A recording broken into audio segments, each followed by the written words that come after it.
Hello everyone. So today's agenda is Ansible. Ansible is a configuration management tool. We will understand first what is configuration management, how our IT infrastructure management completely changes after using configuration management tool, what is Ansible, different features of Ansible. We'll see how global organizations like NASA are using Ansible to maintain their infrastructure. We'll see how Ansible is used for orchestration, for provisioning, configuration management. And lastly, we'll see how to set up Ansible and try to run some Ansible playbooks to set up our environment like Tomcat application, something like that. Okay. So let's talk about configuration management. So to explain why we need configuration management, guys, let's take a scenario. So guys, till now, most of you would have written code either for development purpose or for testing purpose. I'm pretty sure hardly any one of you have written code to manage your infrastructure. But going forward, when we work on configuration management tool, we use something called infrastructure as a code. It's called as IAC, where we write code to manage and provision our environment. That is what configuration management tool helps us with. Now take a scenario, guys. Let's say I have got 100 servers. Okay. Out of these 100 servers, I have got, let's say, 70 Unix servers and 30 Windows servers. Now I have been given the task of deploying Java on all these 100 servers. So how I will do is I have got two approaches. First, I can manually log into each of these 100 servers and install the Java. But with this manual approach, it will be so much time taking. It can be error prone. We need so much manpower. We have all those challenges. Second approach, what I can do traditionally is I can write a shell script or Python script for Linux servers. I can write a PowerShell or Bash script for Windows servers. The script need to written from scratch, from very basic, try to run the code and deploy our Java application on these 100 servers. But again, you will need experts who have programming knowledge, in-depth knowledge, both on shell, PowerShell, Bash, Python, like multiple operating system sort of thing. So it is not easy. Again, writing code from scratch is not at all easy and it takes a lot of time and energy. What if I'm able to use a configuration management tool like Ansible, where using just two lines of code, I can deploy my application, so let's say for Java in this scenario, across multiple servers irrespective of their OS. So using configuration management tool with just two lines of code, we can deploy our application across all these servers, whether they are CentOS, Ubuntu, RHEL, Windows, does not matter. That is the beauty of configuration management tool. Let's take one more example, guys. So in any organization, you have got multiple life cycles, right? You have got a dev life cycle, you have got a QA life cycle, you have got a prod life cycle, for example. Now, you have been asked to maintain consistency of deployment across all these life cycles. So when I say that, let's say, for example, if Java, let's say 2.0 is running on dev, Java 2.0 should be running on QA, and Java 2.0 should be running on prod. How will you do that? It's very difficult. Generally what happens in an organization you see is while testing or while doing some pre-deployment checks and all, we update the application version in dev and QA, but generally the prod version we never try to touch or upgrade because we fear it may break things. Now a developer has written an application which is, let's say, dependent on Java 2.0. That application will work for successfully in dev and QA, but by the time it comes for deployment to prod, because of this version mismatch or infra complications, it may not work in prod. So how to solve these problems? So guys, all these scenarios can be solved by configuration management tool. If you're working for any Fortune 500 company where you've got thousands of servers, and if you're an admin or a guy who takes care of server provisioning or administration management, configuration management can help you to ease your life like anything.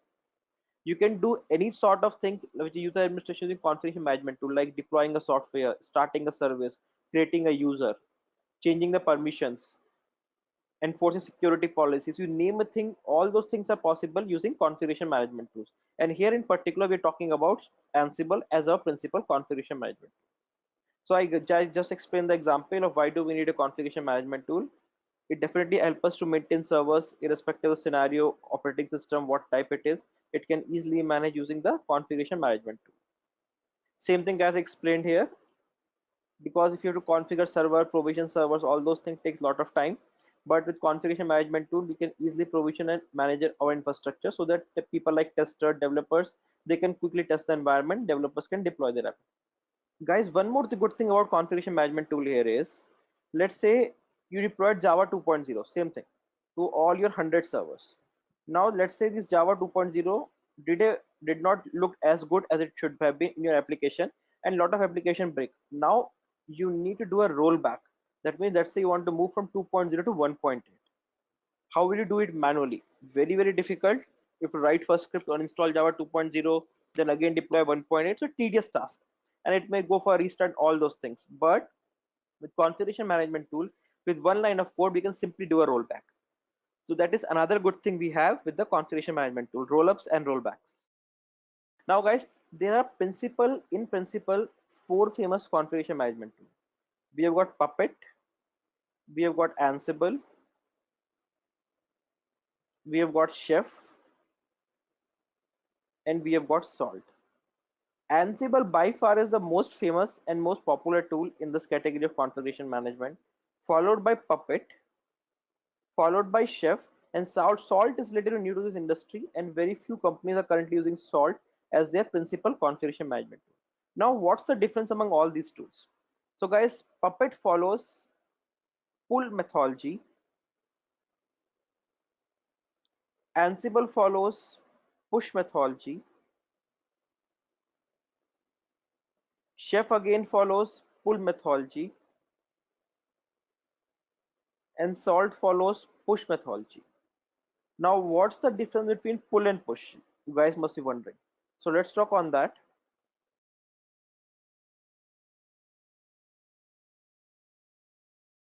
So guys, one of the reasons why Ansible is gaining so much popularity or used so much globally is Ansible is an agentless tool.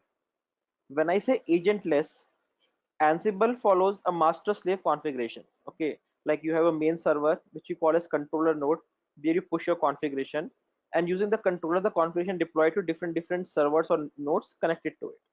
So here in Ansible architecture, the agent is only deployed at the controller level. We don't deploy any agent on the individual nodes connected to it. While in comparison to agent like Puppet, which follows pull methodology, it's an agent based architecture. That means you have one agent for the master node or the controller node, and you have another agent at all the slave nodes that are connected to it. Now, since this Puppet has agents both at the controller and at the slave node, in this architecture, it is always the responsibility of the slave nodes to start communication with the master node. That means these different nodes which are connected to this master node in the Puppet will start the communication from the master node. Since they start the communication, they try to pull the configuration or the latest configuration that need to be applied from the controller to the slave node. That is why it is called as pull configuration, because here the slave nodes are pulling the configuration from the slave master to the slaves.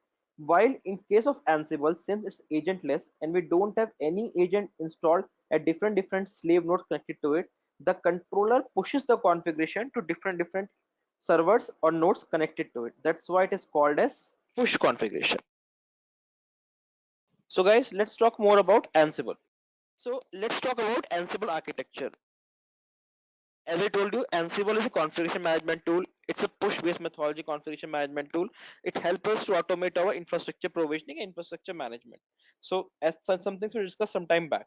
Now let's talk about Ansible architecture. Like what are different components of Ansible architecture and how they play out. So guys, in Ansible, we have three principal components. One is inventory, one is playbook and module. Let's see how they works up. The first component here is inventory, and then we have something called playbooks, and then we have something called module.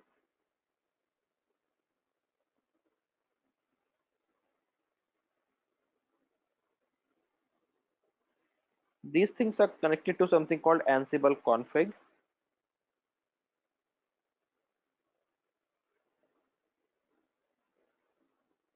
So guys, Ansible controller can only be installed on a Linux operating system.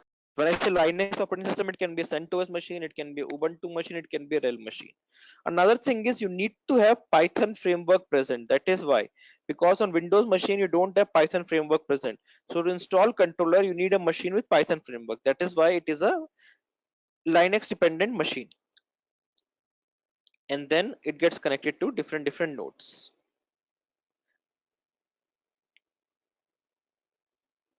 Okay, so now let's talk about all these components. So guys, first let's talk about modules. Okay, so modules are like the command center of for Ansible. Okay, through modules only we perform tasks like installation, configuration on remote machine. So whenever we install Ansible, by default some 2000 modules gets downloaded.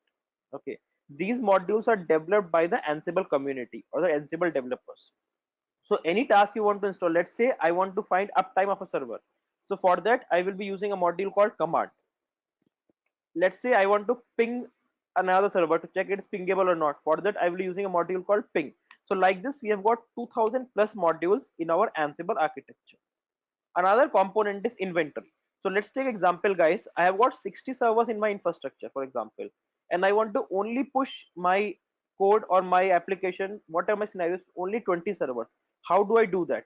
So inventory is a location where we list our servers or group our servers which are to be configured. Okay, so let's say I want to push my configuration only to these 20 servers. I'll make a group, give my group any name, let's say test, and inside this group I will give the list of 20 servers where my configuration to be applied. So when I run my playbook, it will only target this group, test group, so that my configuration get only pushed to these 20 servers. That is the beauty of inventory. You can create as many group as you want for Ansible.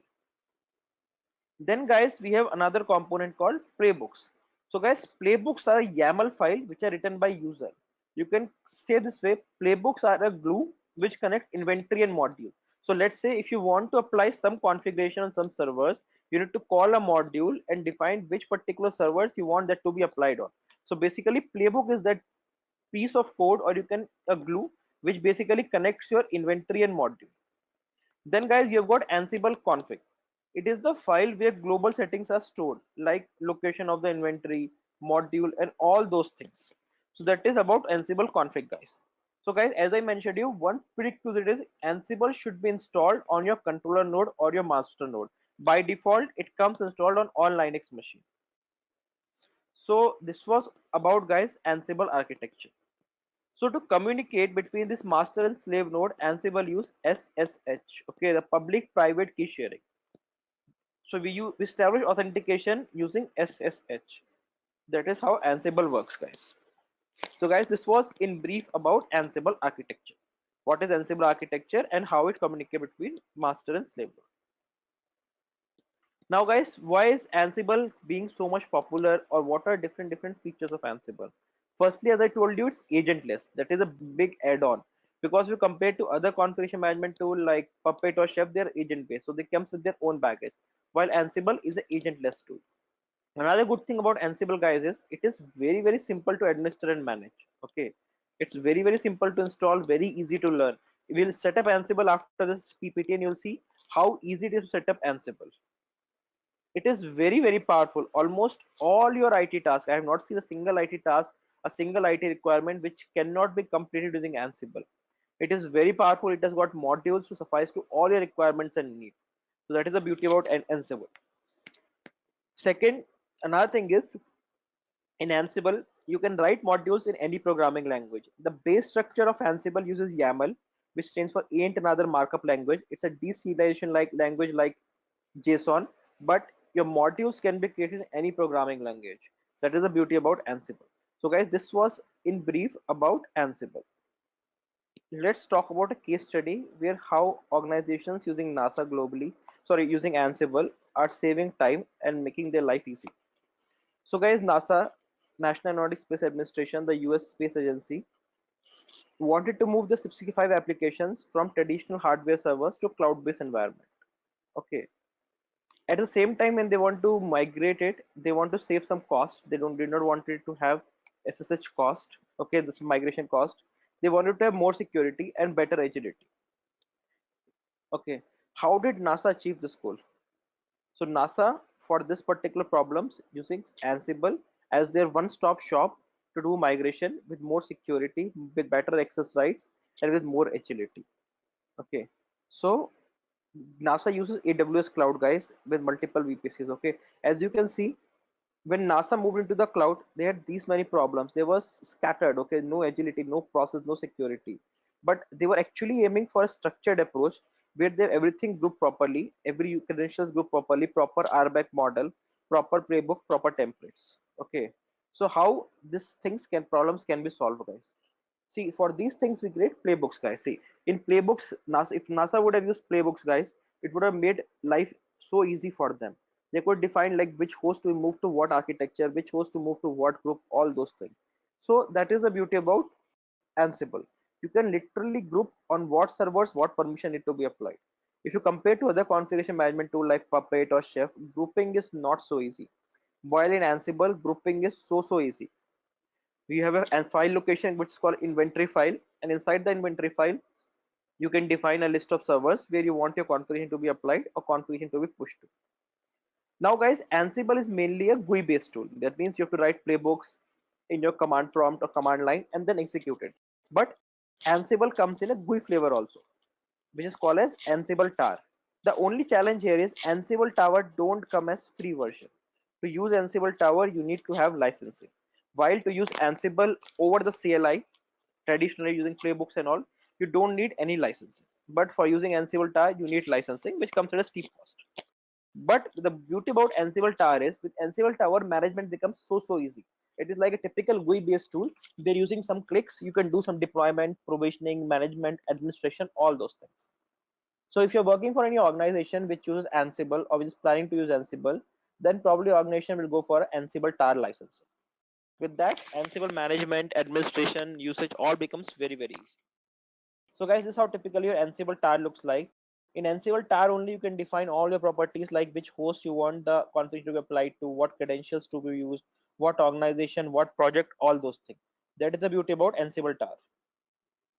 Okay, so guys, what's the advantage of using Ansible? What benefit NASA noticed? Okay, to apply updates, it used to previously take them 1 hour, which is now down to 5 minutes. Okay, to apply patches, patching is a weekly activity, monthly activity, and I think on all the companies you guys work, you have patching team which apply patches. Your patches process went down from multi-day process for NASA to just 45 minutes a day. Application stack time reduced from an hour or so to just 10 minutes a day. You are almost having near real-time monitoring. That is another beauty of Ansible, guys. So these are some of the typical advantage or results benefits which NASA had after using Ansible as their configuration management tool. So guys, Ansible architecture we already talked about. This was a brief about Ansible architecture, how Ansible architecture works, how different things communicate to it. Ansible has got plugins for. Let's say you want to integrate Ansible with Jenkins, another CI tool. So you've got plugin for it. You want to integrate Ansible with Bamboo. You have a plugin for it. So Ansible has got different plugins available for different requirements. Let's say you want to use Ansible with Azure. Okay, then you have plugin for that. So they have different plugin available for different scenario. So guys, as I told you, in Ansible we use something called YAML. YAML stands for int another markup language. Inside of playbook we do all our declarations like which server you want the configuration to be pushed, what configuration you want to push to is. We use a word called task here in Ansible. That means what tasks need to be applied on different scenarios. So as you can see guys, a controller machine from where we'll write a playbook, and that playbook will deploy the code to different slave nodes or agents connected to it. So guys, typical example of playbook we'll see in the lab once we do it. You see here in this playbook, we are making sure that we install Apache 2. Okay, and we're trying to install the latest version of Apache. A simple playbook being shown here. Now guys, how to use Ansible? Okay, so guys, Ansible can be used for deploying your application. You can install the application, you can do a server, start a service, you can do orchestration, you want to do some auto scaling, all those things that can be done using Ansible. You can do a management. Let's say you want to have you make sure that the same version of application runs across multiple servers of your environment. All those things are possible using Ansible. Then provisioning. Even you can provision your infrastructure in any cloud enterprise or bare metal using Ansible. So these are some of the typical uses where Ansible is used for. So guys, let's talk about orchestration. A simple example given here. I want to install certain application like let's say HTTP, HTML, PHP file, get data from MySQL database and run it on my servers. A simple scenario like to deploy an application.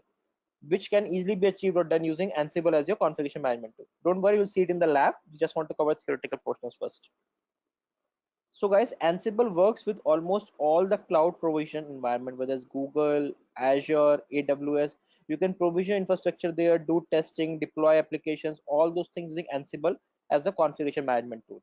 Ansible also works if you have a hybrid environment. That means some of your applications running on-premise and some of the applications on the cloud. In that scenario also, Ansible is very, very helpful. You can deploy your controller either in the on-premise or cloud, and from sitting at one location, you can manage both your infrastructure, both on-premise and cloud infrastructure. Now guys, another same example explained here. If you want to apply some updates on one set of server and another set of server.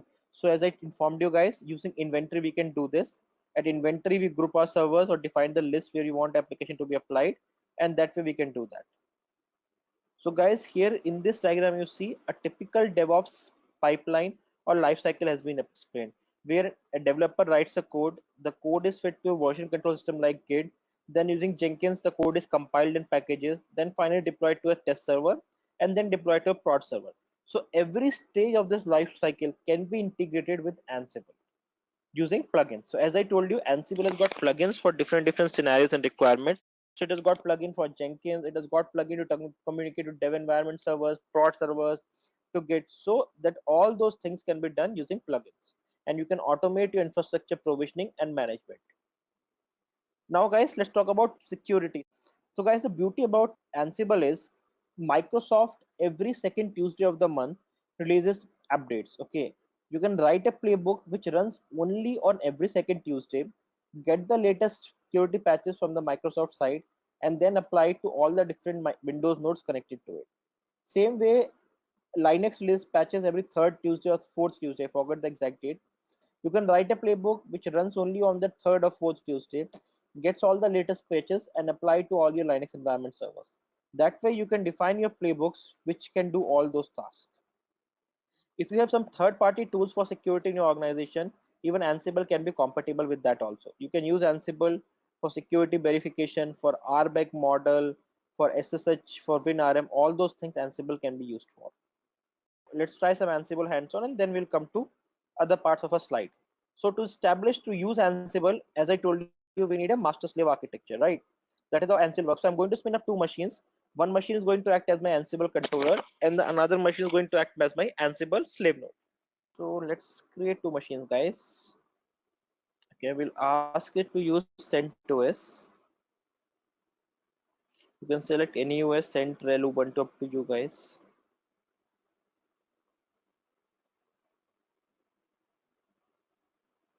You can create.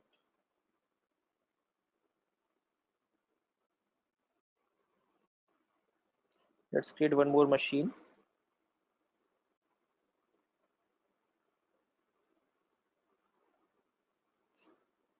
Ansible slave.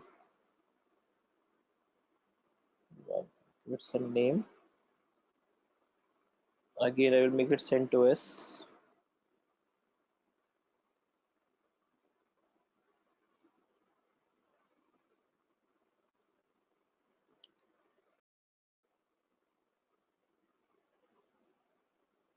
So guys, this is my controller machine. As I told you in starting, Ansible is an agentless tool. That means you only install the Ansible agent on the controller node. So how to install it?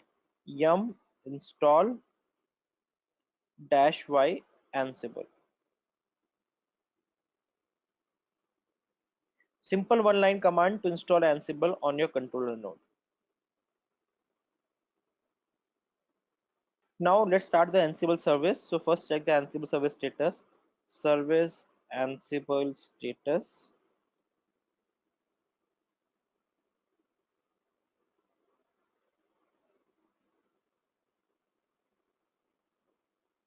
Okay, no need to start Ansible service. Now guys, another thing I told you is Ansible follows public private key sharing or SSH to communicate to master and slave nodes. Okay, so how to do that? So guys, I'm not going to run any of my command as root, since root is the most. What I'm going to do is I'm going to make a small change. Okay, vi. So by default, password authentication is not enabled on the cloud servers. Since I'm using cloud machine, you can use your own machine there. Password authentication will be enabled. So vi ssh underscore config escape insert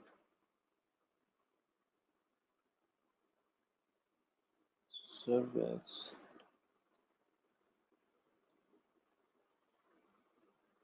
I'm going to create a user. Let's say 𝐶𝐝𝐿. I'm going to create some password for this user.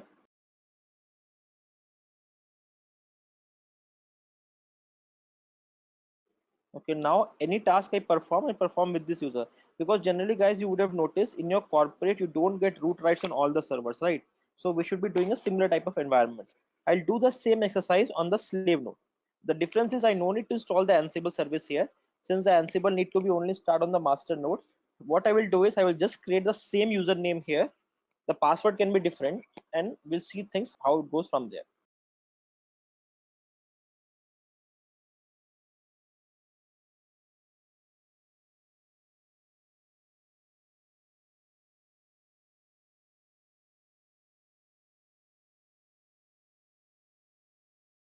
This step is not needed guys if you're using an Azure VM or you're on premise. Since I'm using Google VM, there you have to use this step, otherwise not needed to enable password authentication.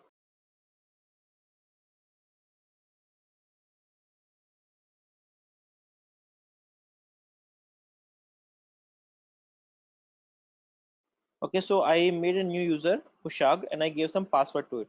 You can create whatever user you want for your choice. Okay, so now let's go to master node. How to generate the key? Simple one line command ssh-𝐾𝐝. You no need to get any certificate, anything like this. Okay, just press enter. I want to default file. I don't want any passphrase.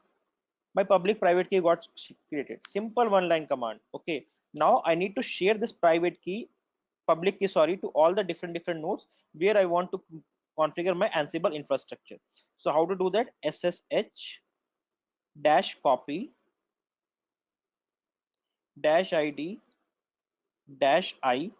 Okay, give which username. So I am using everything as 𝐶𝐝𝐿 user. So 𝐶𝐝𝐿 user at the rate your slave node IP address. So let me get my slave node IP address. So curl ifconfig.co. This is my slave node public IP address. Okay. So last, do you want to continue? Say yes. You have to give the password of 𝐶𝐝𝐿 user which you gave in the slave node. Okay. So I'm going to type it here. Now you see a trust got established between your public and your private key server. Okay. Slave node. So you can write a shell script for that. Now guys, I told you we have a host file. So default location is cd /etc ansible. If you go inside /etc ansible guys, you see we have a file called host. Let's go inside the host file. Let's make a group. You give any name of your choice. Let's say I make a group with the name test, and inside this test group I will give the IP address of my slave node. Okay, where which I have configured right now to apply configuration. Let's save it. Sorry, I'm not logged in sudo user. One second, sudo. So guys, one more thing I need to do is there's one more step I need to do. Every time it will ask for password. In order to get rid of that scenario, I will add this user in the sudoers file. Exit. So go to this location vi etc sudoers. Go at the bottom. This is just to make sure it never asks for password again and again. And add this line. Username, that is 𝐶𝐝𝐿 in my scenario, space all equals to no password colon space all. This is guys what we are doing is we are giving the sudoers file 𝐶𝐝𝐿 user as root permission, so that every time we run this user it don't ask for password. Otherwise it every time ask for password. I don't want that to happen. That's why I'm running this particular command. Okay, let's save it and let's restart the SSH service. It's up to you. If you guys are okay giving password, you can do this approach. Since I'm not okay to give password every time, that's why I'm doing this. Same thing I will do on the slave node. vi/etc/sudoers 𝐿 space all equals to, let's save this and let's restart the service sshd restart. Again I will switch user to 𝐂𝐿 since I just did this just to show you guys this thing. Now let's go back to this file again, sudo vi /etc ansible posts. Let's add it again now. Give any group name of your choice. I'm giving test. You can do whatever group name you want and the IP address, and let's save it out. Now guys, we will use some very basic commands in Ansible to do our task. So let's say I told you when we install Ansible, some modules gets installed, right? Some default module. What are the modules that comes by default with Ansible installation? How to find it? Use the command Ansible. Just run Ansible. Okay, you will see that you have certain options available to use Ansible. That means your Ansible is installed. Now use the command Ansible -- version. So this will tell you what version of Ansible you are running, where is your configuration file present, what version of Python it is using. All those details you can find with this command. Now let's say you want to find out what all modules comes as part of Ansible installation. You can simply use the command Ansible -doc, I think -l. So you can see these many modules comes installed by default as part of Ansible installation. Okay, so if you want to find the exact number, I think it's 2000 something, I don't remember the exactly. Around 2834 modules comes installed as part of Ansible installation. Now let's play with some of the modules. I want to check the slave node link to this master, is it up or not? Okay, simple ping monitoring. How do I do that? I will use simple Ansible -m. I'll call the module ping module. Okay, and my web server name group, which I gave as test. Press enter. You see it is successfully able to ping my slave node and it is showing it's pingable. Now guys, let's say I want to find uptime, how long this node is up. So for that I'm going to use a module called command module. Okay, with every module we have got certain thing called -a, which means module argument. So here I want to find the uptime, so I'll give an argument called uptime, and then sorry, I gave spelling mistake, uptime. So guys, you see this particular host is up from 13 minutes only, just now we created. Now when you are saying when we are doing ping something we are getting, how in the backend it happening? If you want to find the module details, you can use the command Ansible -doc and ping. So see, you will find what actually this module is doing. For example, what Python library it is calling, what command it is executing. All those things you can find detail about any module by using this particular command. So guys, let's take one more scenario. Let's say I want to install a software on my slave node. Let's say I want to install HTTPD, very basic. Okay, so how we use is Ansible -am. Let's call the yum module. See anything we install. Then again we give argument -a. Argument for our module argument -a we use. Give the name of your module. Name equals to HTTPD and state equals to present. Okay, where you want to deploy to test. See guys, whenever you want to deploy something, you need admin privileges. So we'll use something called -b. That means you want to install as admin rights. So now if I go on my slave nodes and run the command rpm -qa pipe grep httpd, see httpd got installed. Now let's see service status. Service httpd status.